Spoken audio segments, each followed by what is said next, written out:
The Westfield shopping centre hummed with weekend activity. Through the skylights, late September sunlight streamed onto polished floors, casting geometric patterns that shifted as clouds passed overhead.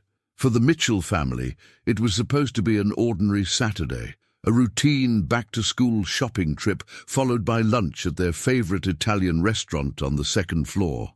"Mum, can I go look at the video games while you're in here?" Daniel asked, fidgeting beside a rack of women's sweaters his mother was browsing through. Sarah Mitchell glanced down at her son, his dark hair falling across his forehead, blue eyes pleading. "We'll go there next, honey, just give me 5 minutes. But Dad said I could get a new game if I finished all my summer reading." "And I did," Daniel persisted, rocking back and forth on his heels. Robert Mitchell checked his watch. "Tell you what, buddy, Lara and I will take you to GameStop while Mum finishes up here. We'll meet at Bernardo's in 30 minutes for lunch." Lara, 16, and already annoyed at having to spend her Saturday at the mall with her family instead of with friends, rolled her eyes. "Do I have to go?" "Yes," her father replied firmly. "Your brother, your responsibility too." Lara sighed dramatically. "Fine, whatever." Sarah looked uncertain. "Are you sure?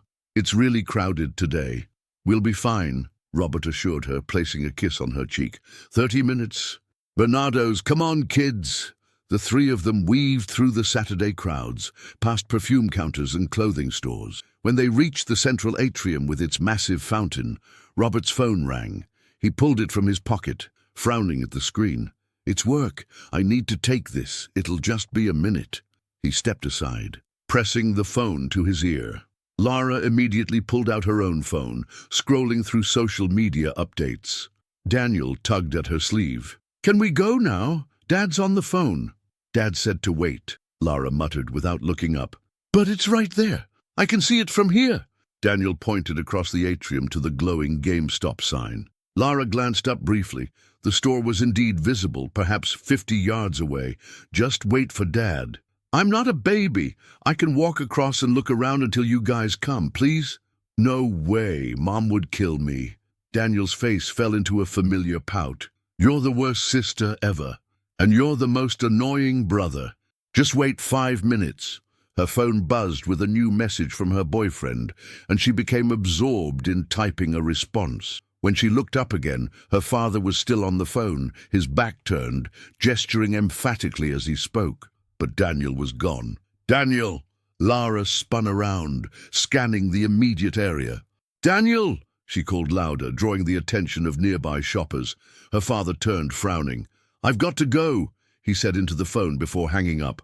"What's wrong? Where's Daniel?" "I don't know. He was just here."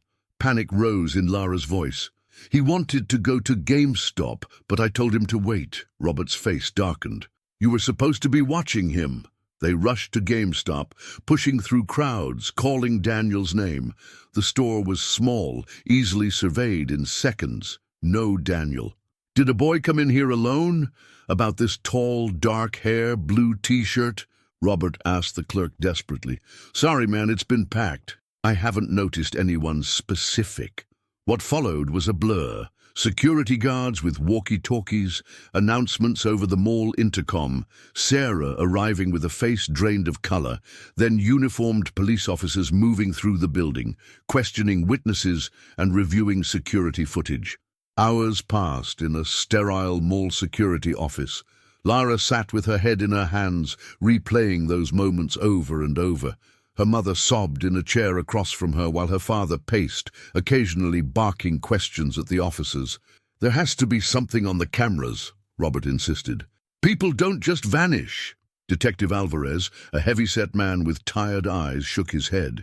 "We're reviewing everything, sir. But there are blind spots in the coverage, and the mall was extremely crowded today." "What about the exits? Parking lots?" Sarah asked, her voice barely audible. "We have officers checking all footage. We've also alerted all patrol units in the area and set up a perimeter search." Detective Alvarez leaned forward. "Did Daniel have any reason to leave on his own? Any troubles at home or school?" "No, absolutely not." Robert's voice rose. "He's a happy kid. He wouldn't just wander off." As night fell, they were sent home. a hollowed-out family instructed to wait by the phone. Officers came to take detailed descriptions, photographs, lists of friends and acquaintances, samples of Daniel's handwriting, toothbrush for DNA. Lara sat on her bed, staring at the wall that separated her room from Daniel's. The house felt wrong, too quiet, too tense, as if the very air had solidified around them. Through the wall, she could hear her mother's muffled sobs. She had been on her phone, just for a minute, maybe two. That's all it took. The following days unfolded in a nightmarish blur. News vans parked outside their home. Daniel's face appeared on television screens, on posters, on the front page of newspapers. Volunteers combed parks and wooded areas. The Mitchells gave tearful interviews pleading for information. School became a gauntlet for Lara. Whispers followed her through hallways. Conversations halted when she approached. Former friends avoided eye contact, unsure what to say. Even teachers handled her differently, with a delicate caution that made her feel like cracked glass. At night, she would sometimes slip into Daniel's untouched room, where action figures still stood in battle formation on his dresser, and where his sketchbook lay open to his last drawing, a simple, distinctive symbol he'd been obsessed with for months. A triangle within a circle, with 3 small lines radiating from each point of the triangle. He'd drawn it constantly, on notebooks, on his shoes, even on his arm with marker, until their mother made him wash it off. "It's my superhero logo," he'd explained when Lara had asked about it, "for when I grow up and save people." 2 weeks after the disappearance, Detective Alvarez visited with news. They'd found Daniel's blue T-shirt in a dumpster 3 blocks from the mall. "There are no bodily fluids on it," he explained carefully, watching Sarah clutch Robert's hand. "But we're treating this as an abduction case now." The days became weeks. Weeks became months. The investigation continued, but leads dried up. The news vans disappeared. New tragedies captured public attention. Volunteers stopped coming by with casseroles and sympathy. The Mitchells moved through life like ghosts. Sarah quit her job, spending days in a support group for parents of missing children. Robert worked longer hours, avoiding the emptiness of home. And Lara carried the weight of that moment in the mall, that brief distraction that had splintered their lives apart. On the 1-year anniversary of Daniel's disappearance, they held a small memorial service. Not a funeral, Sarah refused to call it that, but a celebration of hope. Lara watched her parents force smiles through tears as they released blue balloons into the sky. One for each year of Daniel's life. She didn't release a balloon. Instead, she made a silent promise to her brother. "Wherever he was, I will find you. Someday, somehow, I will find you." 6 years passed. Lara graduated high school, then college, with a criminal justice degree. Her parents divorced. The statistics for couples who lose a child made their separation seem almost inevitable. The investigation into Daniel's disappearance was technically still open, but had gone cold years ago. Life had moved on for everyone except the Mitchells, who remained frozen in that September afternoon, perpetually looking for a boy who would now be a young man. And then, on an unremarkable Tuesday in October, 7 years after that day at the mall, Lara was walking to her car after finishing her shift at the district attorney's office where she worked as a victim advocate. The autumn wind tugged at her scarf as she fumbled for her keys. A man passed her on the sidewalk, walking in the opposite direction. In the brief moment their paths crossed, Lara caught a glimpse of his forearm as he checked his watch. A tattoo, black ink against pale skin, a triangle within a circle with 3 small lines radiating from each point. She froze, keys suspended in midair. The symbol, Daniel's symbol. By the time she spun around, the stranger had disappeared into the evening crowd. Lara stood frozen on the sidewalk, her heart hammering against her ribs. People streamed around her like water around a stone, but she couldn't move. The image of that tattoo burned into her mind. Daniel's symbol. It couldn't be coincidence. She snapped back to reality and whirled around, scanning the crowd desperately. There, a glimpse of a dark jacket turning the corner. Without hesitation, she broke into a run, weaving through startled pedestrians, mumbling hasty apologies as she bumped shoulders. When she reached the corner, the man was gone, vanished into the evening rush-hour crowd as completely as Daniel had 7 years ago. Her phone vibrated. Her mother's face appeared on screen. "Hey, Mom," she answered, trying to steady her voice. "Lara, are you okay? You sound out of breath." "I'm fine. Just running to catch the bus. I was calling to remind you about dinner on Friday. It's important to me that you come." Her mother had recently started dating again, a kind widower named Thomas she'd met in her support group. "I'll be there, Mom. I promised." Back in her apartment, Lara drew the symbol exactly as she remembered it. Triangle within circle, 3 lines radiating from each point.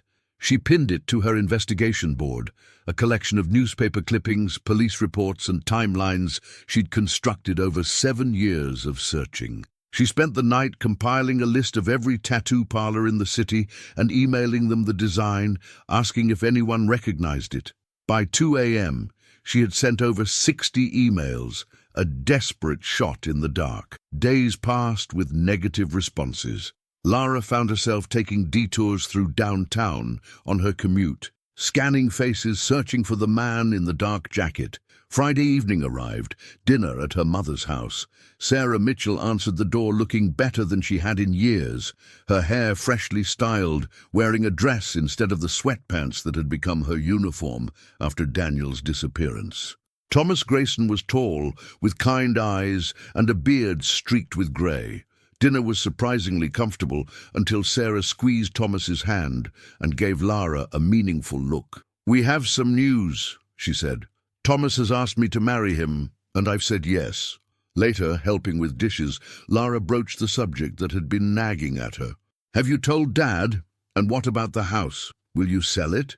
Her mother glanced toward the hallway where Daniel's bedroom remained perpetually closed.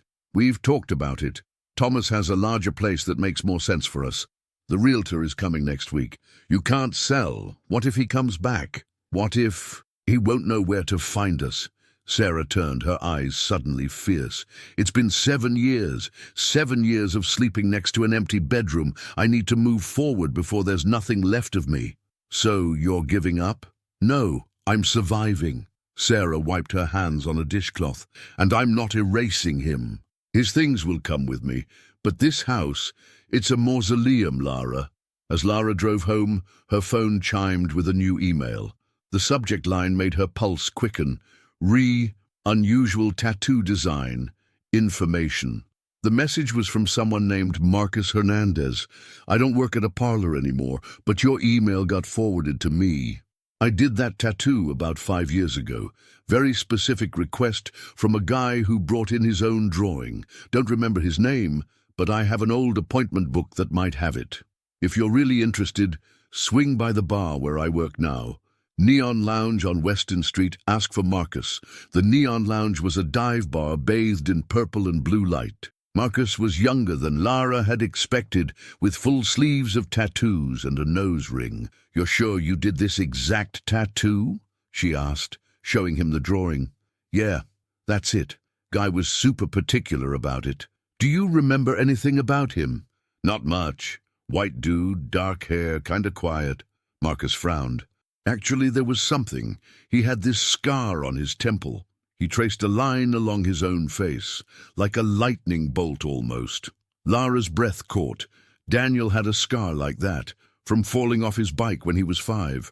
20 minutes later, they were in Marcus's apartment as he rummaged through a storage container, eventually pulling out a battered notebook. "Triangle design, forearm, Ethan Walker," he read from an entry. The next morning, Lara used her work databases to find him.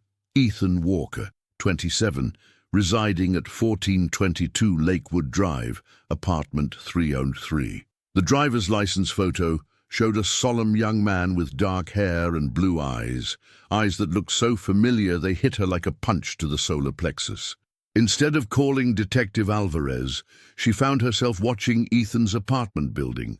When he emerged, she followed him across town to a community college, a grocery store, a laundromat. mundane errands of an ordinary life. As evening approached, he walked to a small restaurant on the corner. Without allowing herself to overthink it, Lara followed him inside. "Excuse me," she said, approaching his table. "Your tattoo. May I ask where you got the design?" A flicker of something crossed his face. Slowly, he pushed up his sleeve, revealing the black ink.